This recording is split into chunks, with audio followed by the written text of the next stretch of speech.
오늘은 우리 모든 교회가 맥주 감사절로 하나님께 감사의 예배를 드리는 날입니다. 맥주 감사절의 유래를 보면 출애굽기 23장 16절 말씀 보면 이렇게 말씀하고 있습니다. 맥주절을 지키라. 이는 내가 수고하여 밭에 뿌린 것의 첫 열매를 거둠이니라. 수장절을 지키라. 이는 내가 수고하여 그 이룬 것을 연말에 밭에서부터 거두어 저장함이니라. 아멘. 성도 여러분, 맥주절을 지키되 첫 열매를 가지고 하나님의 은혜를 기억하며 감사의 예배를 드리라 라고 말씀하고 있습니다. 모든 일에 처음이라는 것은 특별한 의미를 갖습니다. 그 일이 좋은 일이라고 한다면 처음은 더 큰 의미와 기쁨이 있습니다. 첫 수확을 할 때 그 영광을 돌리는 것, 그것이 맥주 감사절의 의미입니다. 그런데 이 감사는 단지 처음 열매만을 바라보고 감사를 드리는 것이 아니라 그 모든 과정을 감사로 고백하는 신앙의 은혜입니다. 그 은혜를 깨닫기 위해서 우리가 현상만, 열매만을 바라보고 감사하는 것이 아니라 우리의 믿음이 더 깊은 은혜의 자리로 나가서 지금까지 우리의 모든 삶을 인도하셨던 그 하나님의 은혜를 볼 수 있는 믿음의 모습을 회복해야 됩니다. 빙산의 일각이라는 말이 있습니다. 빙산이 수면으로 보이는 것은 고작 10분의 1에 불과합니다. 10분의 9는 수면 아래로 잠겨져 있습니다. 하지만 우리가 눈으로 보이는 10분의 1의 모습을 보고 10분의 9를 없다고 여긴다면 큰 화를 당할 수밖에 없습니다. 우리는 빙산의 일각, 우리의 삶으로 보고 우리의 삶으로 깨닫는 그 외에 하나님께서 우리에게 베푸신 그 놀라우신 은혜, 그 은혜 바다로 나가 하나님의 깊은 은혜를, 하나님의 사랑을 깨달으며 살아갈 수 있는 축복이 우리 가운데 있기를 간절히 바랍니다. 그래서 우리가 맥주 감사를 절을 통해서 살아계신 하나님, 우리의 삶의 주인 되신 능력의 하나님을 깨닫는 우리 모두가 될 수 있기를 간절히 축복합니다. 그런 마음을 담아서 우리 옆에 분들과 이렇게 인사하기를 원합니다. 하나님이 당신을 사랑하십니다. 그 은혜를 깊이 깨달으며 삽시다. 아멘. 성도 여러분, 호수가 깊으면요, 아무리 큰 돌을 던져도 그 호수는 그 돌로 인해서 큰 파도가 일어나지 않습니다. 그것을 삼켜버립니다. 우리의 감사가 깊은 은혜의 자리로 나가면 우리의 삶에 여러 가지 사고와 환란이 있다 할지라도 그 모든 것들을 다 품고 넘어갈 수 있는 그런 복된 믿음의 사람들이 될 줄로 믿습니다. 그 은혜가 맥주 감사절을 드리는 우리 모든 성도들에게 함께할 수 있기를 간절히 소망합니다. 오늘 말씀 보게 되면 예수님께서 시몬을 찾아오셔서 말씀하십니다. 깊은 데로 가서 그물을 던지라. 이 말씀 안에는 우리가 살아가야 될 신앙의 모습, 우리가 믿음 안에서 회복해야 될 신앙의 모습이 무엇인지를 우리에게 깨닫게 하는 좋은 단서가 숨겨져 있습니다. 예수님께서 갈릴리 호수에 가셔서 하나님의 천국의 복음의 말씀을 증거해 주셨습니다. 오늘 1절 말씀 보게 되면 그 말씀을 드리려고 많은 무리들이 몰려들었습니다. 그때 마침 두 척의 배가 항구로 들어왔습니다. 고기잡이를 다 마치고 그물을 씻고 있었습니다. 주님께서 한 배를 택하셔서 그 배에 오르셔서 많은 사람들에게 하나님의 복음을 증거하셨습니다. 말씀을 마치신 후에 배의 주인이었던 시몬에게 말씀합니다. 깊은 데로 가서 그물을 내려서 고기를 잡으라. 이 말씀은 무심히 던지는 말씀처럼 들리지만 이 말씀은 시몬 베드로의 인생을 변화시키는 놀라운 축복의 말씀이 되었습니다. 주님께서 깊은 데로 가서 고기를 잡으라 라는 말씀은 1차적으로는 어젯밤에 밤새도록 고생하였던 베드로를 위로하는 말씀으로 들려집니다. 그런데 그 말씀을 깊이 묵상해 보면, 그 말씀이 어떤 의미인지를 깨닫게 되면, 그것은 베드로의 인생을 바꾸는, 이제 지금까지 고기를 잡는 업으로 살아왔던 그의 인생이 사람을 낚는 업으로 변화시키는 하나님의 귀한 축복의 말씀으로 증거되고 있습니다. 예수님께서 베드로를 부르실 때 계속해서 시몬이라고 부릅니다. 이 시몬은 시므온이라는 말에서 비롯되었는데, 이 말의 의미는 고통을 들으셨다라는 의미입니다. 지금까지 살아왔던 그 삶의 모습, 그 모습을 가지고 하나님 앞에 나가서 엎드릴 때 하나님께서 귀를 기울이시고 시몬의 고통을 들으셨다는 것입니다. 그 고통을 들으셨던 주님께서 그를 찾아오시고 그에게 말씀하십니다. 지금까지 고통받고 힘들고 어려웠던 그런 신앙의 모습, 얕은 믿음으로 살아왔던 그 어려움의 모습들 이제 주님 앞에 내려놓고 깊은 은혜의 자리로 나가 하나님의 뜻을 깨달으며 살아가라고 말씀하십니다. 그 은혜를 깨닫게 될 때 오늘 8절에는 시몬 베드로라고 기록하고 있습니다.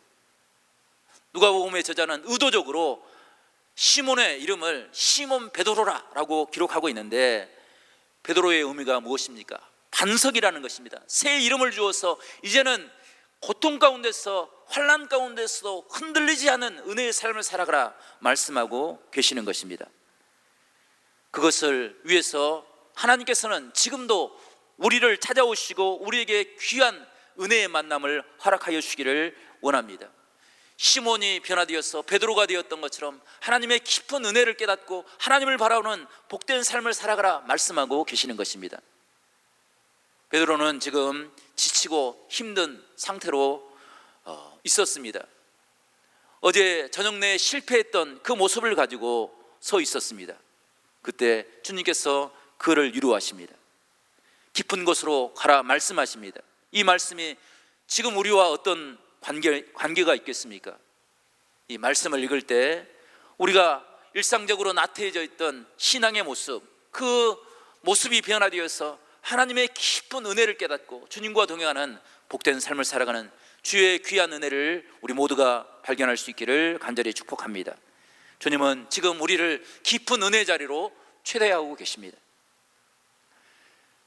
우리가 깊은 은혜의 자리로 나간다는 것은 무엇을 의미합니까? 첫 번째, 우리가 깊은 은혜의 자리로 나간다는 것은 빈 배와 같은 실패의 모습조차도 하나님 앞에 온전히 내려놓는 그런 겸손의 모습을 이야기하고 있습니다.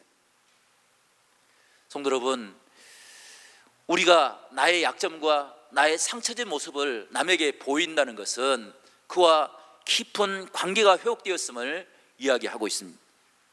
특별한 신뢰가 없이는 우리는 우리의 약점을 남들에게 보여줄 수가 없습니다. 우리는 경쟁 사회를 살아가고 있습니다. 그래서 내 약점을 보여준다는 것은 내가 더 큰 길로 나가는 그런 걸림돌이 될 수가 있습니다. 지금도 방송되고 있는 동물의 왕국을 보게 되면 동물은 자신이 병이나 약점을 가지고 있을 때 절대로 그 모습을 보여주지 않는다고 합니다. 왜냐하면 야생에서 자신의 약점을 보이는다는 것은 도태를 의미하기 때문입니다. 어미가 새끼를 기를 때에도 어미가 새끼를 얼마나 큰 사랑으로 기릅니까? 그런데 야생에서는 약하고 아픈 새끼는 버림을 받게 됩니다. 도태되고 마는 것입니다. 그 습성이 남아있어서 집에서 키우는 애완동물도 자신의 아픈 상처를 주인에게 보이지 않는다고 합니다. 그런 상처진 모습, 그런 관계를 하나님께서는 원하지 아니하시고 하나님께서는 우리에게 온전한 관계를 요구하시기에 주님께서 우리를 찾아오십니다. 숨길 것을 숨기고 피할 것을 피하는 관계가 아니라 우리의 모든 아픔과 상처들을 온전히 내려놓음으로 하나님께서 회복하시는 그 은혜를 누리며 살아가라 말씀하고 계시는 것입니다. 주님이 원하시는 관계는 우리와 특별한 관계를 갖기를 원하십니다. 그냥 지나쳐가는, 스쳐 지나가는 관계가 아니라 주님을 인격적으로 만나고 그 만남을 통해서 우리의 삶이 변화되기를 원하시는 하나님의 사랑의 모습이 오늘 본문에 담겨져 있습니다. 주님이 만나주시는 사람들을 보게 되면 특별히 인생의 밑바닥, 실패와 질병과 좌절의 자리에 있는 사람들을 만나주시는 것을 보게 됩니다. 주님은 그 만남을 통해서 실패의 자리에서 그를 일으켜 세워주시고 질병의 자리에서 그를 치료하시는 놀라우신 하나님의 은총을 베풀어 주십니다. 오늘 말씀에서도 주님께서는 시몬의 배를 잠시 빌리십니다. 그리고 그곳에서 말씀을 전하십니다. 성도 여러분, 그 배는 밤새도록 수고하였지만 아무것도 잡지 못한 배였습니다. 철저하게 실패를 경험한 빈 배였습니다.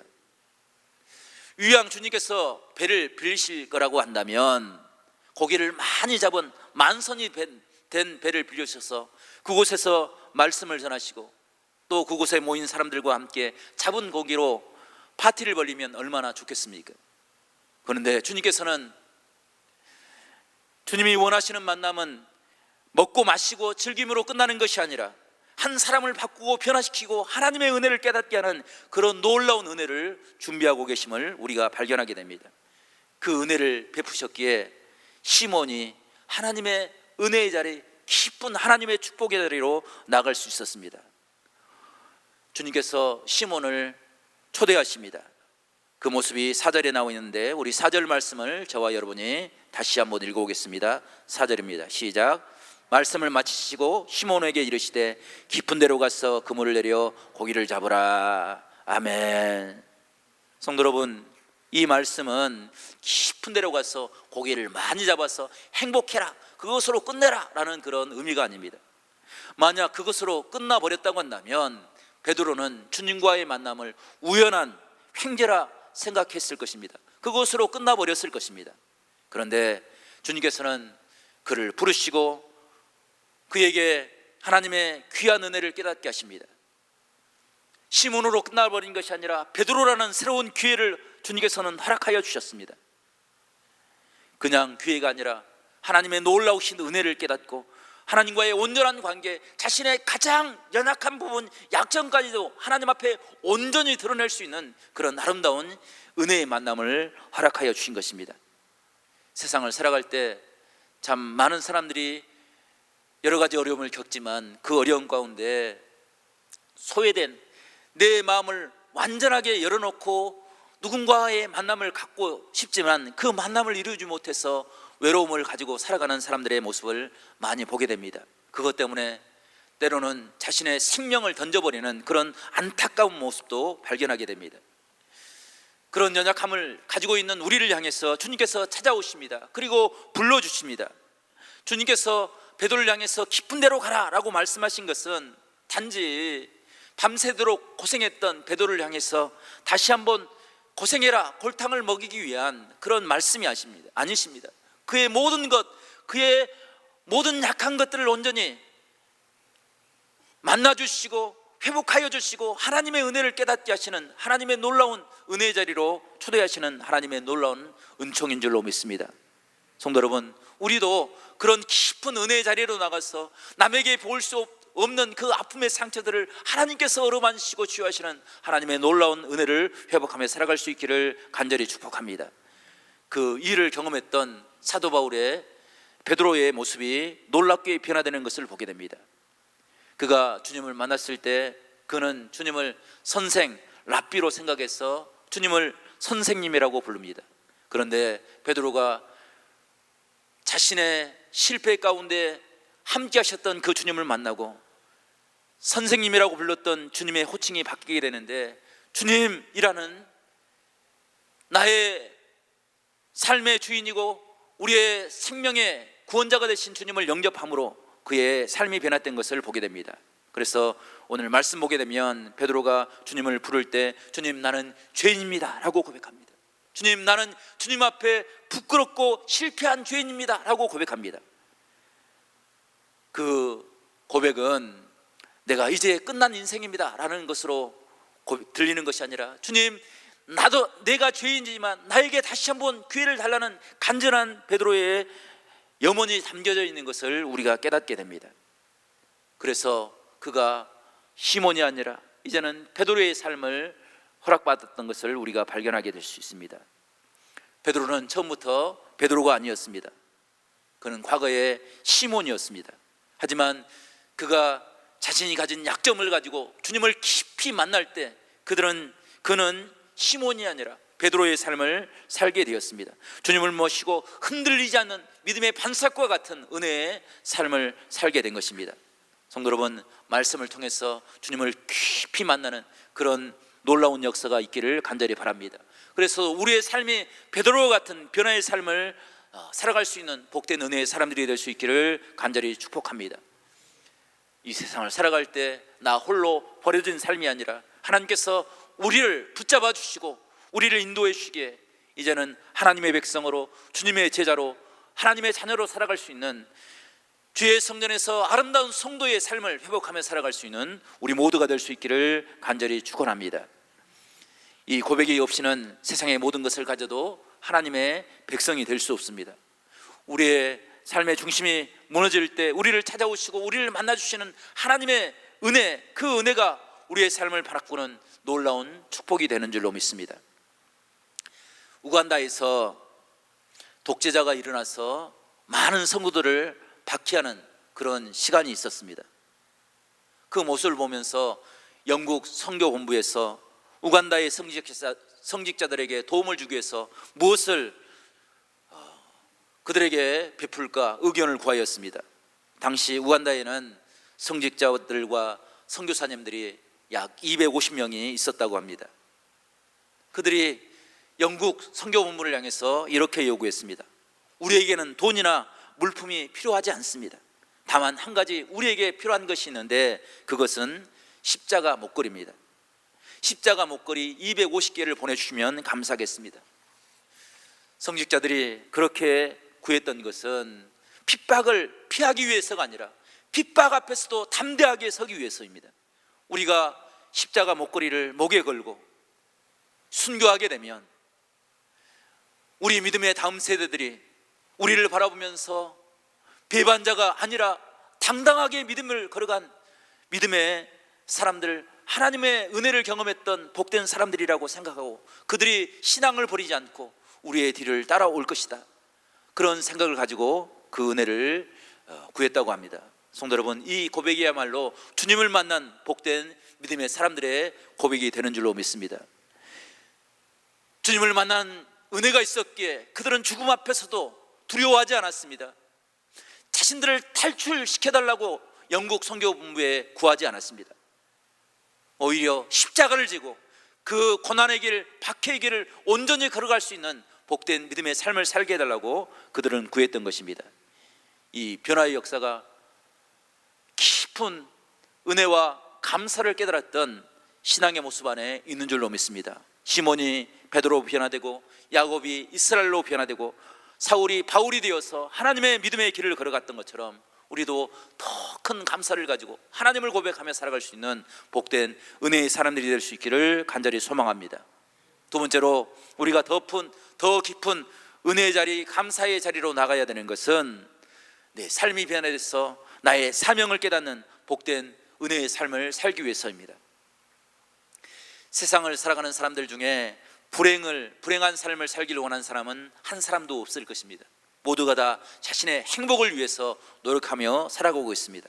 어떤 사람들은 존경받는 것, 그것이 행복한 일이라고 생각하고 사람들에게 존경받기 위해서, 어떤 사람들은 지식을 구하기도 하고 어떤 사람들은 권력을 구하기도 합니다. 남에게 자랑할 것이 많은 사람이 행복한 사람이라 생각해서 어떤 사람들은 물질을 자랑하기 위해서 물질을 모으기도 하고 어떤 사람들은 사람과의 관계를 자랑하기 위해서 많은 사람들을 만나기도 합니다. 이런 것들이 우리의 삶의 목적이 될 수 있습니다. 하지만 오늘 말씀은 참된 행복을 내가 외적으로 많은 것을 가지고 많은 사람 앞에 자랑할 만한 것을 갖는 것이 아니라 하나님의 사명을 깨닫는 것, 그것이 인생의 참된 행복인 것을 우리에게 이야기해 주고 있습니다. 목숨을 내놓고라도 어떤 일을 해야 할 일이 있다고 한다면 그 사람은 정말로 참된 행복한 사람이라 이야기할 수 있다는 것입니다. 그런 의미에서 오늘 말씀에 등장하는 시몬은 참 행복한 사람이 되었습니다. 시몬도 갈릴리에서 고기를 잡는 중요한 일이 있었습니다. 그런데 그가 더 깊은 은혜의 자리로 나가서 하나님의 음성을 듣게 될 때 그는 이제는 고기를 잡는 일이 아니라 사람을 낚는 사람, 사람을 변화시키는 은혜, 그것을 자신의 사명으로 깨닫고 그 은혜로 충성을 다하는 복된 신앙의 삶을 살아갈 수 있었습니다. 그것은 단순한 기적을 경험했기 때문이 아니라 영원한 생명의 주인 되신 하나님을 발견했기 때문입니다. 그 사명의 은혜를 10절은 이렇게 이야기하고 있는데 우리 10절 말씀을 저와 여러분이 다시 한번 읽어보겠습니다. 10절입니다. 시작. 세베대의 아들로서 시몬의 동업자인 야고보와 요한도 놀랐습니다. 예수께서 시몬에게 이르시되 무서워하지 말라, 이제후로는 내가 사람을 취하리라 하시니라. 아멘. 성도 여러분, 베드로와 야고보와 요한은 갈릴리 호수에서 평생을 보냈던 사람입니다. 갈릴리 호수를 떠난다는 것은 그들에게 정말로 두려운 일이 될 수 있었습니다. 그런데 주님께서는 그 두려운 베드로의 마음을 변화시키시고 이제는 사명의 자리에서 하나님의 뜻을 실천하고 드러내는 하나님의 귀한 은혜의 사명을 감당하는 그런 복된 믿음의 사람으로 삼아주셨음을 우리에게 이야기해 주고 있습니다. 이사야서를 보게 되면 이사야서 6장에 이사야 선지자가 성전에서 하나님의 천사들 스랍들을 만나게 됩니다. 그 스랍들이 날개를 치며 그 하나님의 이름을 찬양하는 그런 놀라운 환상을 보게 됩니다. 그 모습을 보고 이사야 선지자가 이렇게 고백합니다. 화로다 나여 망하게 되었도다, 나는 입술이 부정한 사람입니다. 이사야는 하나님의 천사들 앞에서 자신의 죄악된 모습을 철저하게 발견하게 됩니다. 그리고 자신의 모습 때문에, 자신의 죄악 때문에 이제 하나님께 심판받을 자신의 모습을 두려운 마음을 가지고 고백합니다. 그때 하나님의 천사가 제단 숯불에서 숯불을 가져다가 이사야의 입술에 댑니다. 그 숯불이 입에 대어지자 그의 악이 제거되고 그의 죄가 사라지고 말았습니다. 새로운 믿음의 눈이 열리게 된 것입니다. 하나님과 깊은 은혜의 관계를 갖게 될 때 그의 생각이 변화되었습니다. 그 은혜를 깨닫게 될 때 하나님의 한 음성이 들려오게 됩니다. 내가 누구를 보내며 누가 우리를 위하여 갈까? 주님께서 그 이사야의 마음속에 하나님의 음성을 들려주셨습니다. 그때 이사야가 내가 여기 있습니다, 나를 보내시옵소서. 나는 어린아이와 같이 부족하지만 하나님께서 보내시면 그 모든 것들을 감당하는 하나님의 사명을 감당하는 은혜의 사람으로 서겠습니다 라고 결단하게 됩니다. 이사야가 그렇게 설 수 있었던 것은 자신이 용기를 가지고 있었기 때문에, 자신이 지혜를 가지고 있었기 때문에, 자신이 능력을 가지고 있었기 때문이 아닙니다. 천사와 깊은 만남, 하나님과 깊은 은혜의 만남이 있었기 때문에 그 사명의 자리에 설 수 있는 복된 은혜의 사람이 된 것입니다. 우리도 주의 성전에 올 때마다 우리에게 맡기신 봉사의 자리에서, 주님 앞에 드려지는 예배의 자리에서 하나님의 사명을 깨닫는 복된 귀한 역사가 우리 가운데 이루어질 수 있기를 간절히 축복합니다. 일러스트 작가인 구경선 씨의 이야기입니다.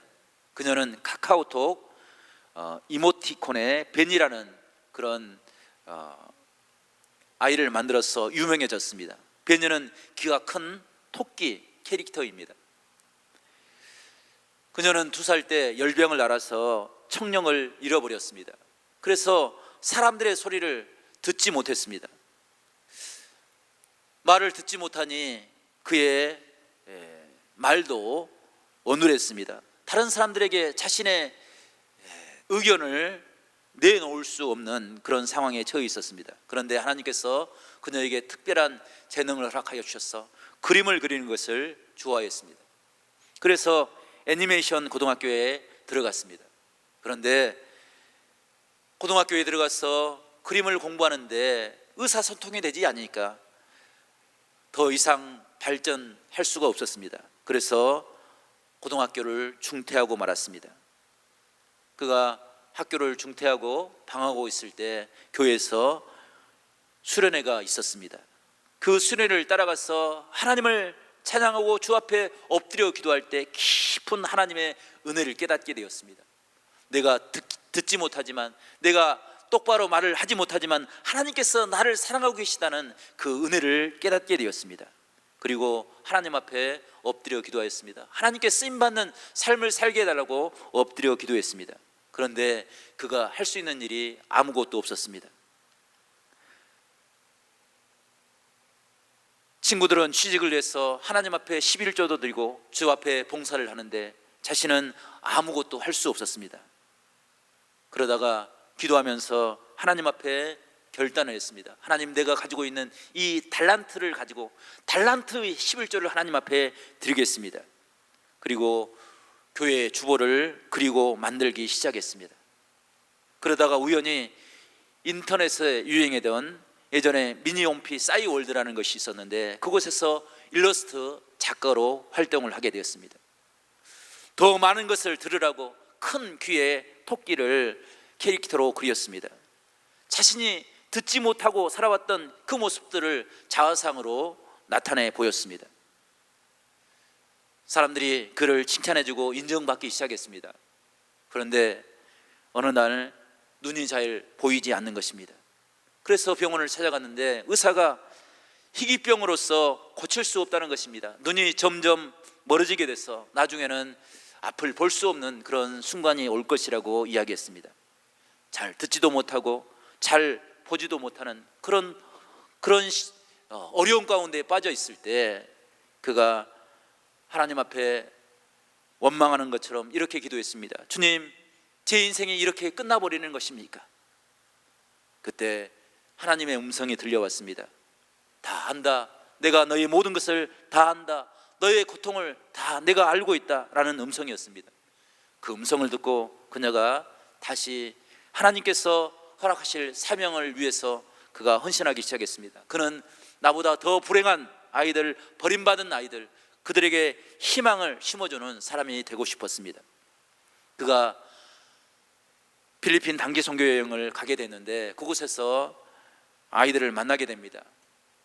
아이들 중에 하나가 자신의 꿈은 세계를 다니면서 사진을 찍는 사진 작가가 되기를 원하는 그런 꿈을 이야기했습니다. 그때 그녀가 사진 작가가 된 토끼를 그려서 그 아이에게 주었습니다. 그 아이는 너무나도 감사하고 좋아서 팔짝팔짝 뛰었습니다. 그 모습을 본 그녀는 아이들에게 희망을 준다는 의미가 무엇인지를 발견하게 되었습니다. 듣지 못하고 언제 시력을 잃어버릴지 알지 못하지만 나에게 주신 작은 달란트를 통해서 하나님의 영광, 절망하고 좌절하는 아이들에게 희망을 줄 수 있는 그런 삶을 살기를 원했습니다. 그래서 하나님 앞에 이렇게 고백했습니다. 주님, 내가 볼 수 있는 날이 얼마나 남았는지 알지 못합니다. 내가 볼 수 있는 그 순간까지 아이들을 위해서, 희망을 잃어버린 그 아이들을 위해서 그림을 그리며 살고 싶습니다. 나의 약함과 상관없이 사용하시는 하나님, 그 선하신 하나님을 이 땅에 드리며 살기를 원합니다. 저는 하나님의 작품이 아닙니까? 라고 하나님 앞에 기도했다고 합니다. 그는 지금도 많은 사람들에게 꿈을 그려주는 희망의 삶을 살고 있다고 합니다. 성도 여러분, 그녀가 듣지 못하고 보지 못하는 그 장애를 뛰어넘어서 사람들에게 희망을 줄 수 있었던 것은 하나님의 귀한 은혜가 무엇인지를 깨닫는 깊은 은혜의 자리에 나갔기 때문에, 깊은 감사의 자리로 나갔기 때문에 그런 삶을 살 수 있었다는 것입니다. 성도 여러분, 오늘 이 예배를 통해서 주님께서 그 은혜의 자리로 우리를 초대하고 계십니다. 우리를 불러 우리의 약함을 깨닫게 하시고 그 약함을 어루만지시고 회복하시는 그 능력의 하나님, 두려움을 이겨내고 하나님의 사랑을 기억하는 복된 은혜의 자리로 우리를 불러주시는데, 그 은혜의 자리로 우리가 나갈 수 있기를 간절히 바랍니다. 지금까지 얕은 신앙을 가지고 얕은 믿음을 가지고 살아왔다고 한다면 이제부터는 더 깊은 은혜의 자리로 나가서, 더 깊은 말씀의 자리로 나가서, 더 깊은 찬양의 자리로 나가서, 더 깊은 기도의 자리로 나가서 하나님을 만나고 그 하나님을 고백하며 살아갈 수 있는 복된 믿음의 사람들이 될 수 있기를 간절히 축복합니다.